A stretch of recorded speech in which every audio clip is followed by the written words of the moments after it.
Salut! Sunt Bogdan și am să vă spun câteva cuvinte din experiența mea pe care o am ca și cursant în cursul de introducere în Java din cadrul IT Factory. Având-o ca trainer pe Dragoș, pot spune că am învățat Java din pură plăcere, deoarece organizat temele în așa fel încât să înțelegi foarte ușor și să aplici ceea ce ai învățat. Acest lucru a fost benefic, deoarece datorită și lui Andy, care m-a ajutat și m-a sprijinit să aplic la anumite companii. Acest lucru m-a ajutat enorm să-mi iau un avânt în acest domeniu IT, datorită IT Factory.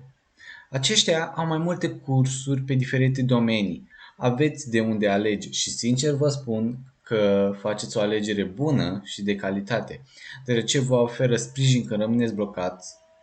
Vă sfătuiesc și vă dau hinturi. Mă bucur că am participat la curs și urmează și altele. Vă doresc o zi bună și sper să participați și la workshopurile pe care eu să le aibă în viitor. La revedere!